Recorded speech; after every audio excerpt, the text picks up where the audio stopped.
Ondas de Impacto. Onde o silêncio fala, nós ouvimos.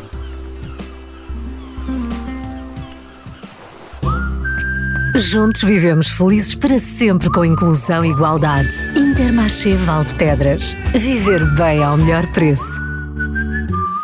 Bem-vindos a mais um Ondas de Impacto, o podcast onde falamos de inclusão, cultura e sociedade. E hoje temos um convidado de luxo. Chama-se Luís Vicente, é ator, encenador, diretor da ATA, a Companhia de Teatro do Algarve, para quem não sabe, e que tem já um percurso vastíssimo no teatro português. O Luís Vicente tem sido uma voz ativa na formação, na produção e na gestão teatral. Tudo isto é muito bonito, Luís. Mas há uma coisa que eu estou curioso, é a única coisa que vamos saltar lá atrás à tua história. Como é que foi? Um dia decidiste, já não quero ser médico para curar a minha avó, não vou ser bombeiro para apagar os fogos, vou ser ator. Não, foi uma coisa que surgiu assim, naturalmente. Eu comecei a fazer teatro na escola primária, tinha 6 anos quando comecei a fazer teatro. Coisa que nessa altura era raríssima. Raríssima. Eu depois, mais tarde, é que vim a perceber porque é que nós, naquela escola, tínhamos determinado tipo de privilégios. E era uma escola que ficava no meio da Serra da Arrábida, vê lá tu. Sim. Mas justamente na Serra da Arrábida, hoje a escola já não existe, já foi, o edifício já foi comido, destruído. Porque na Serra da Arrábida havia uma empresa, e há, uma empresa cimenteira, que é a Cécio. Sim, a Cécio. Sim, que tinha muitos técnicos e engenheiros estrangeiros. Por exemplo, o meu colega de carteira era o Ziegel. Portanto, embora fosse uma escola do ensino oficial, era muito virada para os trabalhadores. Justamente, e de algum modo estes técnicos e engenheiros estrangeiros intervinham nos critérios da coisa. E, portanto, nós fazíamos teatro 1 ou 2 vezes por ano nessa escola. E foi a primeira vez que eu vi sanitas pequeninas. Porque nós na escola não tínhamos sanitas, quer dizer, tínhamos sanitas, as minhas primas e os meus primos, que eram citadinos, não tinham este tipo de privilégio. Por exemplo, logo na escola pré-primária havia uma prateleira em mármore onde cada um de nós tinha o seu copo com a sua escova de dente. Exatamente. Portanto, havia ali um conjunto de práticas que permitiam certas coisas, não é? Que não havia nas outras escolas. Depois, quando vou para a escola técnica, escola industrial e comercial, como então se chamava, dei-me conta de que havia um grupo de teatro naquela escola. No liceu, para onde eu transitei mais tarde, não havia. Você fala de Setúbal? Sim, de Setúbal. Havia de facto uma escola. Mais tarde, bastante mais tarde, havia um grupo de teatro. Mais tarde, bastante mais tarde, é que eu vim a perceber porque é que aquela escola tinha um grupo de teatro. Já eu era ator profissional. Agora qual é a desculpa? Eu a dada altura estava a fazer uma coisa para a televisão, que era, talvez chamava-se Otão da Baviera, em que eu fazia o Otão da Baviera, uma adaptação que o realizador, o arquiteto Erlander Peruteu, tinha feito de qualquer coisa. É verdade. E há um dia em que eu chego ao estúdio, ainda lá em cima, na Alameda das Linhas de Torres, e diz-me o Peruteu, o Peruteu tinha feito a adaptação daquilo de modo, como eu falava muito, dizia, tinha muito texto, e ele então criou figurantes especiais para introduzir algumas perguntas e tal, para a coisa se desenrolar assim de forma a que as pessoas percebessem. O que acontece é que quando cheguei, diz-me o Peruteu, Vicente, venha lá ali para conhecer o figurante especial que vai hoje contracenar consigo. E quando chegamos à porta do estúdio, eu olho para o fundo e vejo um homem e disse ao Peruteu, não vale a pena apresentar-me aquele homem porque eu conheço-o muitíssimo bem. Dirigi-me para ele e já ele estava todo sorridente e era o Dr. Rogério Pérez Claro, que era o diretor da escola. Eu disse, doutor, o que é que está aqui a fazer? Ao que ele me respondeu, olha, eu toda a minha vida sonhei ser ator, mas a vida nunca se proporcionou. A vida nunca me proporcionou isso. E de modo que agora que estou aposentado, venho fazer estes pequenos papéis. E já sabia que vinha contracenar contigo. Pronto. O que é curioso nisto é que este homem era diretor da escola, era um homem do regime, era deputado da ANP. Estás vendo isto? Não. A Associação Nacional Popular. Exatamente, Partido Único. Partido Único. Bom, e no meio disto havia teatro. Vê lá tu. Fiquei agarrado.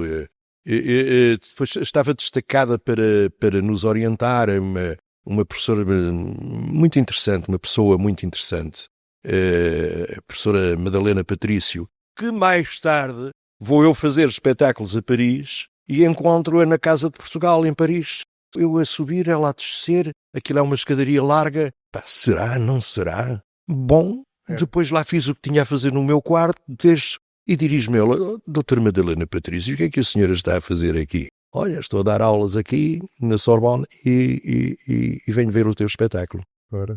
Assim foi. Luís, deixamos a história e passamos aos últimos anos. Sim. O teatro tem enfrentado vários desafios. Sim. Desde a falta de apoio ao impacto da pandemia. Sim. Como é que vês o momento atual do teatro em Portugal? Estamos a viver uma crise ou estamos numa de reinvenção? Eu não sei responder-te com clareza. Fácil, não é? Não sei responder-te com clareza. É isso, não é? Quer dizer, eu, com os meus colegas, nós estamos a viver o dia a dia. Uhum. Basicamente é isto. Porque hoje colocam-se muitas questões. Nós um dia destes vamos no teatro discutir essa situação, vamos trazer uns especialistas na matéria para nos falarem sobre este tema, o tema da inteligência artificial. Eu não sei em que medida é que isto nos vai tocar. Não faço a mínima ideia, mas quero informar-me porque isto de algum modo assusta-me. Pois, pela tua cara, eu diria que estás assustado com essa história, não é? Estou. Mas a inteligência artificial vai substituir atores, encenadores? O Bill Gates diz que sim, dentro de 10 anos. E o contexto humano? Pois é, essa a questão. Não faço ideia. Tudo isto é uma situação que me deixa muito alarmado e... Já está assim tão arraigado no teatro? Não está. Mas tendo em consideração a velocidade que as coisas estão a acontecer, isto um dia destes chega cá, talvez mais cedo do que nós possamos esperar. Isto assusta-me bastante, sim. Repara, eu tenho 72 anos e não penso em parar. Não penso, não é uma coisa que não me ocorre, não é? Então e se isto vem por aí fora, como o Bill Gates diz, 10 anos, dentro de 10 anos? Então eu nessa altura tenho 82 anos e não estou a pensar parar, faço-me entender, mas como é que o que é que vai acontecer? Como é que eu vou lidar com isto? Não é? Não faço ideia. Em termos de financiamento e apoios, parece-me que a cultura nem sempre é prioridade e este é um ponto assente, não é? Que soluções é que podem existir para que o setor fique mais sustentável? Eu creio, e falando diretamente da ATA, sim, creio que a ATA terá perdido apoios que tinha. Sim, perdemos sim. Perdemos porque houve um sistema que foi viciado, foi adulterado. E, por exemplo, quem ficou com o financiamento do Orçamento Geral de Estado para o apoio quadrienal no Algarve, sim, foi uma estrutura com sede na Amadora. Isso é muito bom. Isso é muito bom. É uma das que diz que tem sede no Cineteatro Lolotano. Não tem nada, é mentira. Mas passou, pronto. E no nosso caso tiveram de nos remeter para uma zona de não financiamento no âmbito quadrienal, porque só havia lugar para um financiamento no Algarve. Não havia lugar para 2. Já agora foi para quem? Foi para essa estrutura chamada Teatro do Elétrico, que tem sede na Amadora. Okay. Mas cujo diretor é natural de Quarteira. E, portanto, lá se concertaram ali uma série de coisas. Sim, ele faz ali algumas ações. Este Teatro do Elétrico faz algumas ações ali só no concelho de Lolé. Pois, Lolé. E pronto, e assim foi que... É curto, é incompreensível, mas é o que vai acontecendo, não é? É. O item em que nós fomos assim bastante penalizados foi justamente no item da gestão, o que é uma coisa para nós estranha.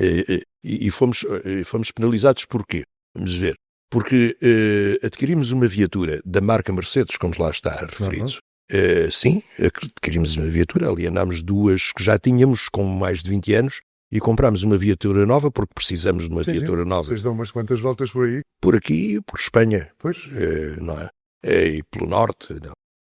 Bom, acontece que, por exemplo, a Companhia de Viana de Castelo também comprou uma viatura que está lá inscrita. Disse o júri alguma coisa acerca do assunto? 0. Por exemplo, Nós, quando nos apresentámos a concurso, tínhamos adquirido há 14 anos uma casa de função, que é um apartamento onde nós alojamos pessoas que vêm de fora, do estrangeiro, etc., trabalhar connosco. Pois fomos penalizados por isso. Quando, em 14 anos anteriores, sempre demos conta da casa, não nos foi dito rigorosamente nada. Bem, e agora? Viemos a saber que a Companhia de Évora também comprou uma casa de função e ainda está a pagar. Nós já temos a nossa paga. O júri não disse rigorosamente nada. Tínhamos alugado um espaço que nós chamamos de estúdio, alugado desde 2001. A senhoria veio dizer-nos que queria desfazer-se daquele espaço e que nós tínhamos direito de preferência. Negociámos com a senhora, negociámos com o banco, adquirimos o espaço. Fomos penalizados por isso. Bem, quer dizer, penalizar porque alguém tenta que a coisa fique mais sustentável. Sim. É complicado. Por exemplo, eu falei no assunto a um advogado, a um juiz, meu amigo, e ele disse-me, pois é, essa coisa de uma associação cultural sem fins lucrativos ter ativos, não é que seja proibido. Mas se quiserem implicar por aí, implicam. Então o que é que eu devia ter feito? Devias ter feito, por exemplo, o seguinte, constituires uma empresa que adquiria esses bens e essa empresa alugava esses bens à acta. Então, mas eu perguntei, mas olha lá, mas não é esse expediente que recorrem os clubes de futebol, por exemplo? Sim, é. Então isso, de um modo geral, não gera porcaria? Sim, mas cá estamos nós para julgar. E agora, apoios? Ora, isto é 4 em 4 anos, não é? Não, mas entretanto há de 2 em 2 anos nós concorremos ao Bienal e tivemos financiamento. Só que é um financiamento bastante mais reduzido, enquanto o outro era para 400 mil euros, este é 240 mil. Pois, faz um bocado de diferença. Então não. Luís, o público português consome teatro? Está a consumir teatro? Está a consumir mais teatro. Há gente nova no teatro? Está a consumir mais teatro, sim, sem dúvida. Nós temos, sim, nós temos essa noção. É mais que noção, temos dados concretos sobre isso, porque fazemos a gestão do Teatro Letes e isso permite-nos perceber que há mais público no teatro hoje. Mas a coisa continua um bocado centralizada. Muito centralizada. Muito. A coisa está muito centrada em Lisboa e no Porto.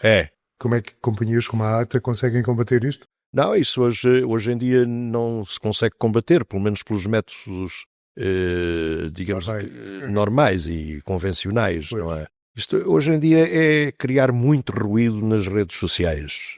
É assim que funciona. Porque repara, por exemplo, hoje em dia não há críticos de teatro. Não há. Acabaram. A crítica de teatro acabou em Portugal. Noutros países da Europa ainda existe. Sei lá, em França, na Alemanha, em Itália, em Espanha. Mas em Portugal acabou. Acabou mesmo. Não há ninguém a exercer... Como é que se justifica isso? Não há ninguém a exercer o ofício de crítico de teatro. Crítico, na verdadeira acessão. Há alguém que escreve uns apontamentos, mas não sei, desde 2005, por aí, 2005, 2008, que não há críticos de teatro em Portugal. Por onde é que foram? Emigraram? Não aqueles que estavam neste ofício, entretanto, faleceram e não foram substituídos por novos. Os jornais não se interessam por isso, as televisões não se interessam por isso, as rádios... As televisões salientam algumas companhias, algumas ações. Eu tenho visto agora, há aí um teatro muito moderno, mistura rap com Camões e por aí fora, mas o que eles dizem no fim também é que se sentem que o teatro está um bocadinho estrangulado e que precisava de abrir um bocadinho a goela. Mas parece que é difícil. É difícil, mas nós também, sabes, Fernando, nós também já estamos habituados a esta dificuldade e vamos arranjando formas de... Não é fácil, quer dizer que é... Pois não, claro que não. Quantos trabalhos faz a ATA por ano, por exemplo? Depende. Sim, depende muito. Quer dizer, por exemplo, este ano vamos fazer 3 criações. Mas, para além disso, vamos ser coprodutores noutra criação, que não é conduzida por nós. E depois fazemos muito acolhimento no Teatro Letes. Acolhemos muitas estruturas de teatro, de dança, de música. Há miudagem a procurar-te, a procurar o teatro, a procurar ser ator, interessados na coisa? Sim. Nós temos... Damos formação na área portanto, da expressão dramática com diferentes níveis etários, e na área da dança também, com diferentes níveis etários. Isto são atividades que movem assim à volta de 200 pessoas por mês. É no gente, teatro. é Sim, gente. sim. E sem apoios é aquela, não é? É assim a vida. Ó Luís, agora é tempo para o café. E vou aqui falar um pouquinho acerca de café. Ora bem, o café não é só uma bebida, é um ritual. Sim. Há algo quase mágico naquele momento em que o aroma se espalha pelo ar e damos o primeiro golo. O café não serve apenas para acordar, é uma pausa, uma desculpa social, um pretexto para uma boa conversa. Sim. Ora, nós aqui no Ondas de Impacto, quando oferecemos um café, não estamos apenas a dar-te cafeína, estamos a criar um momento de partilha, um convite para desacelerar e estar presente. Tudo isto serve para te dizer que este cafezinho é sírio e que estas bolachinhas saborosas de aveia são feitas aqui num projeto que se chama One Bean, um projeto da Apex que visa a integração de pessoas com deficiência no mercado de trabalho. E tudo isto tem a mãozinha preciosa do Intermarché de Valpedras, porque é quem fornece estes ingredientes todos. Para ti, o café é mais um hábito ou é um ritual? Olha, para mim, realmente, aquilo que é verdadeiramente, como diria, entusiasmante quando se fala em café, é a história do café. A história do café é uma história muito bonita. O café, como sabes, é originário ali da região de Cafri, na Etiópia. Pois. E foi descoberto por um monge que tinha espírito científico. Ele, a dada altura, começou a observar que as cabras, quando vinham lá de pastar, lá de um determinado sítio, que tinham uns arbustos com umas bagas amareladas, etc., elas vinham particularmente excitadas. Então, separou uma cabra da restante da manada e pôs-se a fazer experiências com ela, a mandá-la para vários sítios. E depois, quando chegou à altura pegou numa daquelas baguinhas e foi ele próprio a experimentar aquilo e observou que aquilo produzia nele o mesmo efeito que produzia na cabra. Bom, isto depois expandiu-se e o café chega à Europa, e é curioso que o café chega à Europa não pela zona do Mediterrâneo, onde se fazia naquela altura a generalidade do comércio. Não. Chegou à Europa justamente pela Inglaterra, quando o bispo da Igreja Ortodoxa de Esmirna veio visitar Oxford. 1600 e qualquer coisa. 681, qualquer coisa assim. Bem, e ele trouxe café, não é? Para as mordomias, puseram à disposição do Sr. Bispo um jovem estudante de medicina chamado John Evelyn. E o John Evelyn lá acompanhava o Sr. Bispo e, a dada altura, perguntou-lhe o que era aquilo que ele triturava, tal, e depois punha água a ferver e tal, depois bebia aquilo. E o Bispo lá lhe explicou o que era e ele disse, isto é ótimo para eu devorar os meus canhanhos e os meus alfarrábios. Ora bem. Acontece que o John Evelyn não fez nada disso. Houve ali uma conversa entre ele e o Sr. Bispo, e o Bispo, em que eles combinaram que o Bispo lhe mandaria lá de Esmirna sacas de café Umas saquinhas, para ele comercializar. E esta é uma das razões. Há uma expressão que se conhece, que nós conhecemos em Portugal e que é atribuída a um médico espanhol, que salvo erro, que trabalhou para o Dom João III, ou Dom João II, ou Dom João III, não? Essa é uma das versões que há, mas há ainda outra versão. Como o John Evelyn tinha sido estudante de medicina e o bispo lhe deixou uma mula russa em que ele passou a deslocar-se de terra em terra para vender o café, então passou a ser conhecido pelo doutor da mula russa. Mula russa, exatamente. Faço-me entender? E o café só chegou ao continente 50 anos depois. E chegou ali à zona de Marselha, onde um médico alertou que quem bebesse disto nunca mais podia ter filhos. Uma coisa horrível. No entanto, em Inglaterra, a coisa progrediu. Havia, por exemplo, em Covent Garden, havia o Café dos Prelados. Em New Bedford havia o Café dos Artistas, que era frequentado nomeadamente pelo Garrick, que era um grande apreciador, o ator Garrick, que era um grande apreciador de café. E surgem pela primeira vez os estabelecimentos comerciais, a que ainda hoje damos o nome de cafés, que eram espaços subcompridos, um balcão ao fundo, e atrás do balcão, pela primeira vez, está uma jovem mulher, a relacionar-se diretamente com o cliente. O cliente chegava ao balcão e pedia-lhe um café e era a mulher que lhe servia o café. Isto não acontecia antes. E depois havia também o Lloyd's Coffee House, que era o café dos homens de negócio, que deu origem à maior companhia de seguros do mundo e a um grande banco, o Lloyd's Bank. Repara tu, tudo isto graças a uma casa. Graças ao café. Já tiveste alguma conversa ou tomaste alguma decisão só porque alguém te disse, bora lá tomar um café? Só por isso não, mas no âmbito do degustar um café, sim, já tomei decisões, evidentemente. Voltamos à conversa, Luís, e vamos falar de inclusão. O teatro é, por natureza, um espaço de liberdade e de diversidade. Mas será que é verdadeiramente acessível a todos? Olha, eu procuro fazer, na minha prática, procuro fazer com que isso aconteça. Já temos integrado em alguns projetos nossos pessoas com algum tipo de deficiência. Pois era uma das questões que te queria colocar. Se já trabalhaste com gente Já. com deficiências Sim, já. e as coisas acontecem sem problemas, Sim, tem acontecido. foi aqui, na ATA ou no Algarve? Sim, absolutamente. Era uma pessoa que tinha, por exemplo, a última vez foi com uma pessoa que tinha uma gaguez como eu nunca tinha visto. Uhum. Ele não conseguia dizer nem sequer uma palavra completa. Era um caso muito grave, muito grave. E eu arranjei forma de o integrar num grupo em que eles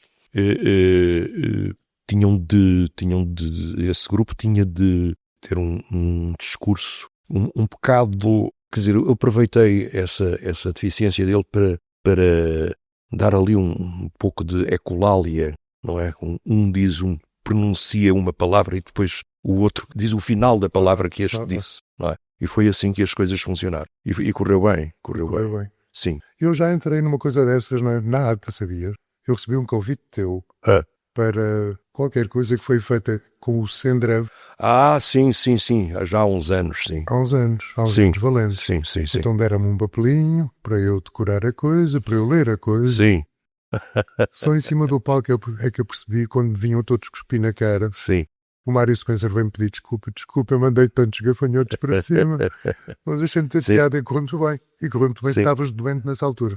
É provável. Uma coisa Sim, assim. eu tinha tido um acidente. Ou isso. De moto. De moto? Sim. Opa! Bem, já trabalhaste com gente com deficiência, que era uma coisa que eu queria Sim. saber. O que é que falta para termos mais inclusão no teatro, seja para atores com deficiência ou para públicos com necessidades específicas? Também acontece. Isso. Tu não tem problemas com... Não, temos até espaços no próprio teatro, naquele teatro, no Teatro Letras que nós dirigimos e gerimos, temos espaços próprios para isso. Para cadeirante, público cadeirante, por exemplo, que vai lá com frequência. Não é? Sim. Temos uma rampa.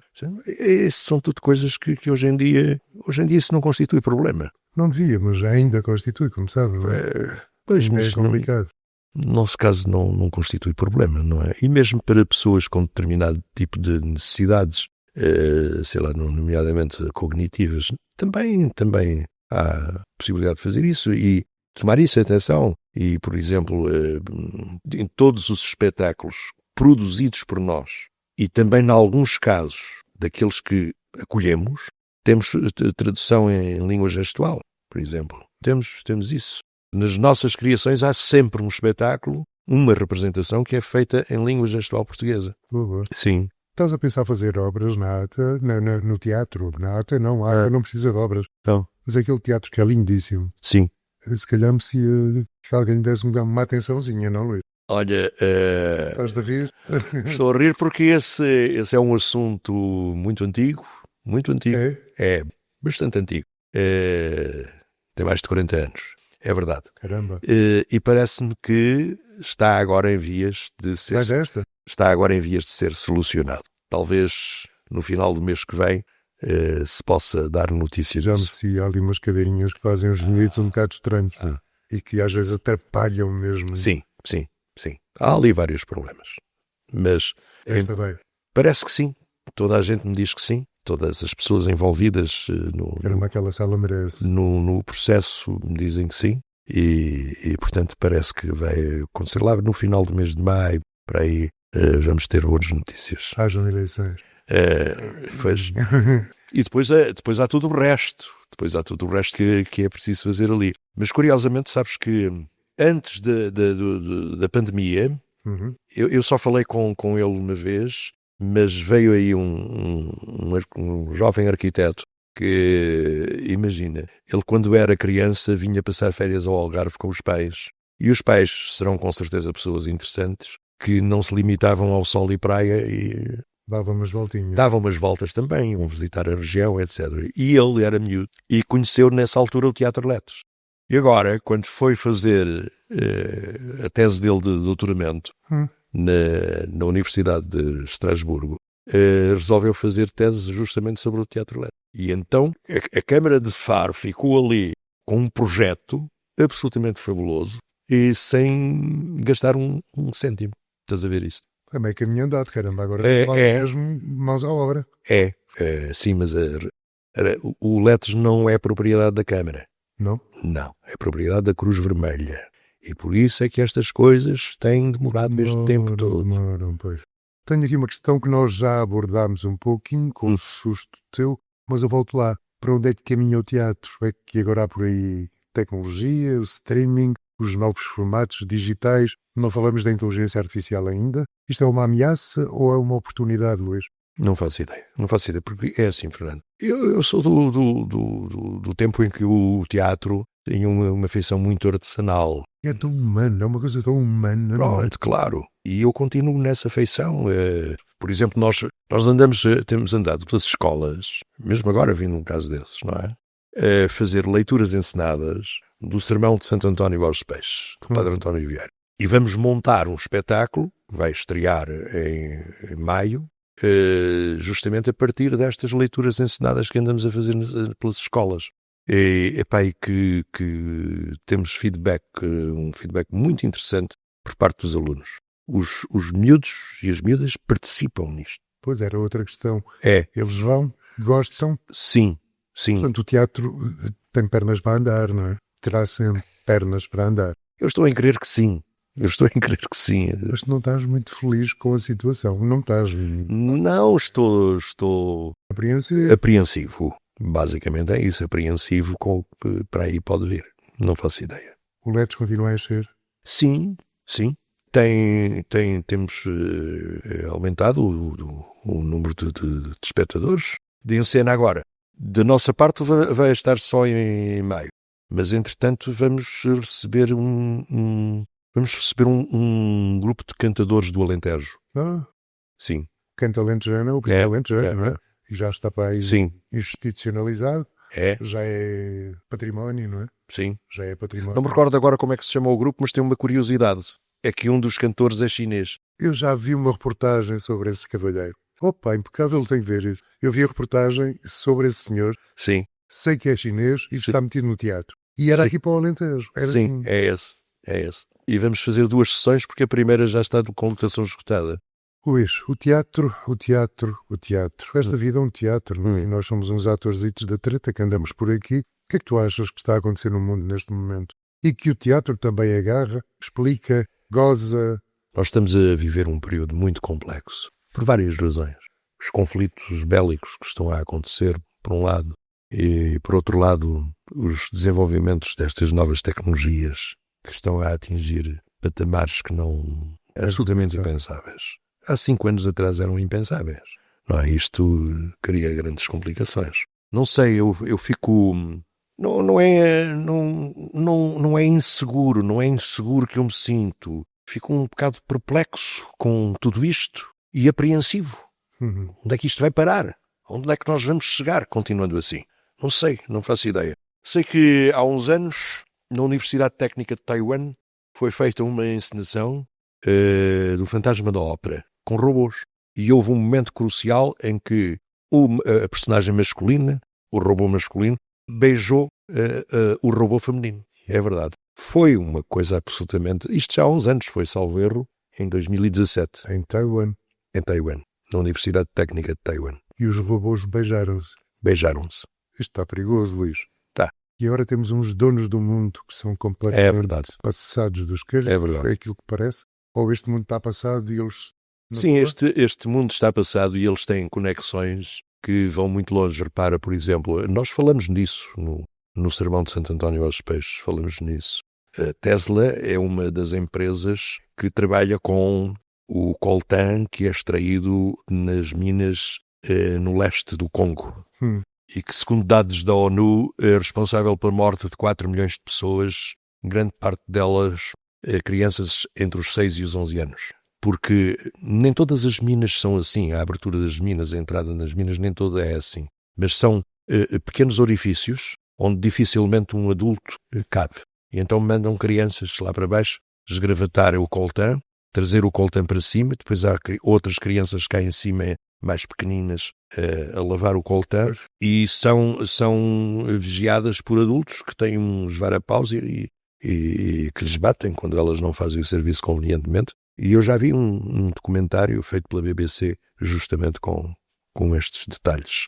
Ora, a empresa do Elon Musk, a Tesla, é uma das empresas que beneficia disto. Dessa história toda. Sim, portanto, quer dizer, o Elon Musk tem escravos a trabalhar para ele. Escravos mesmo. Naturalmente. Sim, e alguns desses escravos são crianças, entre os 6 e os 11 anos. Mas nós já ouvimos falar disso há tanto tempo. Quem é que faz as roupitas lá do outro lado do mundo? Ora, exatamente. Eu procuro, através do meu trabalho, denunciar estas situações. Uma das funções que o teatro tem é exatamente isso. Exatamente. Ou rir-se, ou rir, denunciar. Que às vezes, engados, não chegamos lá tão depressa, não é? Sim. Há uma dramaturga austríaca, Elfriede Jelinek, que diz o seguinte: quanto mais trágico é o assunto, mais cómicas deverão ser as personagens. E é baseado neste conceito que nós estamos a fazer este trabalho do Sermão de Santo António aos pés. Eu acho que sim, eu acho que a maneira mais fácil de chegar a alguém ou de apontar erros a alguém é rir. Sim. Porque zangados ninguém nos ouve. Não. Zangados é impossível. É. Não é? É isso, sim. E o teatro, já agora que estamos a falar disso, o teatro de revista, onde é que ele anda? O teatro de revista não existe. Deixou de... É. Mas ainda temos ali 2 casitas abertas no célebre Parque Meyer, não é? Mas não é propriamente o teatro de revista. O teatro de revista teve um grande impacto. Revista? Não, nunca Não. fiz. O teatro de revista teve um grande impacto no período da ditadura, não é? Sim. Porque era... Lá está. Denunciar a rir. Exatamente, denunciava-se a rir, evidentemente. Não é?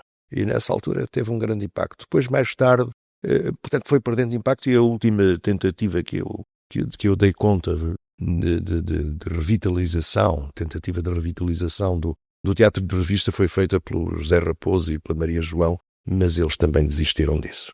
Porque o José Raposo e a Maria João vêm daí, percebes? A Maria João, coitada, já faleceu. Mas eles tentaram isso, mas depois não resultou. Eu vi um dia destes qualquer coisa no Variedades. Sim, é provável. Porque há lá 2 casas, não é? Sim. E há um restaurante ainda. Sim. Não é? Porque havia uma data deles. Sim, havia. Ainda há um restaurante. Fez. E estavam com muita esperança de que o teatro de revista voltasse a ser... Pois há sempre essas tentativas, mas depois a coisa não resulta, pronto. Falámos disso há pouco, vamos lá buscar um bocadinho as tuas memórias. Eu fartei-me de rir, porque eu não conhecia aquilo. E de repente estou a ver a RTP Memória e aparece-me o Luís Vicente. Sim, no Cacilheiro do Amor. Médico num Cacilheiro Do Amor. Grandes viagens até à Travaria. Sim, é verdade. Fantástico. Tu lembras-te disso? Lembro-me, já lá vão tantos anos. Pois. Olha, e há pouco falámos no Zé Raposo. O Zé Raposo também entrava nisso. Sim. Fazia o papel de um negociante de porcos. Mas ele, uma vez por outra, tu estavas lá sempre. Sim. Tu eras um médico. Sim, eu pertencia ao elenco fixo da coisa. Exato. Sim. Tinhas assim grandes soluções para as doenças todas que iam aparecendo. Sim. Que eu agora estou a ver uma ou 2. Já não me lembro disso. Sim. E foste também protagonista de uma coisa que as pessoas não esquecem. Depende muito da faixa etária. Quem tem agora 60 anos lembra-se disso. Lembra-se do Duarte e Companhia, seguramente. Duarte e Companhia, exatamente. Sim. Depois há uns mais novos, assim, há ali uns intermédios que lembram-se, em idade intermédia, que lembram-se do Táxi. Um programa que eu fiz e que gostei muito de ter feito. Assim como o Duarte e Companhia também. E depois os mais novos, há ali uma faixa que lembra-se dos morangos com açúcar. Peraí, tu entraste dos morangos? Sim, entrei. Nunca vi nada disso. E lembram-se também daquela série, como é que se chamava? Lua Vermelha. Lua Vermelha, em que eu fazia o papel de diretor de um colégio, onde estavam lá os vampiros. Eu era o diretor do colégio.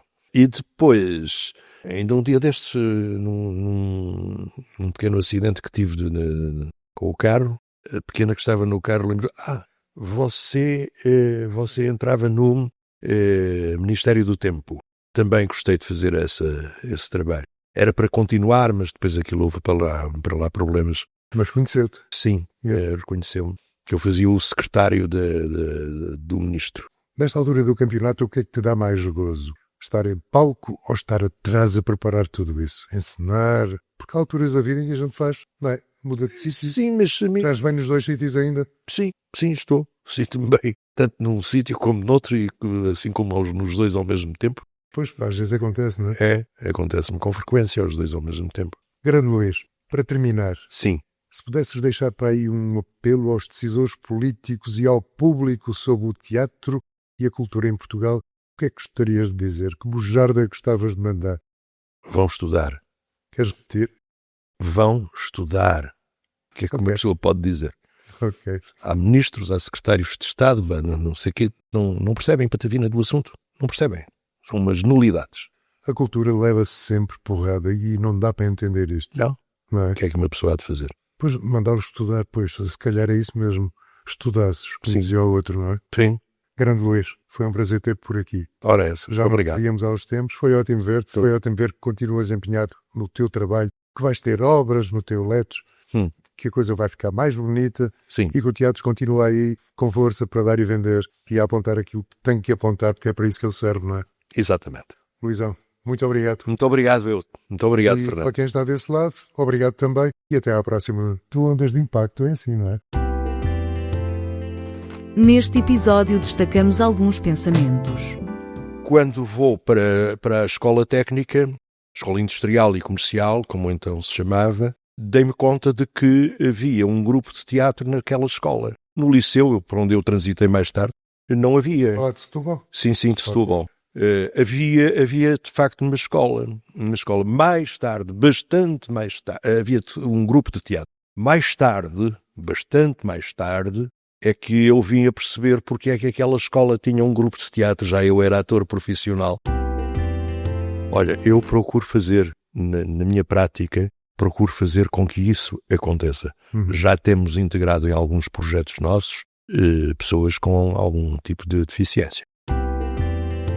Obrigado por nos acompanhar em mais um episódio de Ondas de Impacto. Se este tema despertou o seu interesse, convidamo-lo a explorar mais sobre o assunto e a visitar-nos em inclusão.pt para ampliar o conhecimento sobre os desafios e as soluções que discutimos hoje. E se aprecia o nosso conteúdo, não se esqueça de subscrever Ondas de Impacto na sua plataforma de podcast favorita. Deixe também a sua avaliação, pois ela ajudar-nos-á a alcançar mais pessoas e a criar mais impacto. Voltamos em breve com novos temas e histórias inspiradoras. Até lá, continua a fazer parte desta onda de transformação. Ser cuidador é um ato de amor, mas quem cuida também precisa de apoio. O projeto WeCare da Apexa está aqui para ajudar. Capacite-se, fortaleça a sua rede de suporte e melhore a sua qualidade de vida, porque cuidar de si é o primeiro passo para cuidar de quem mais ama. Saiba mais em wecare.pt. Cuidadores também merecem cuidado.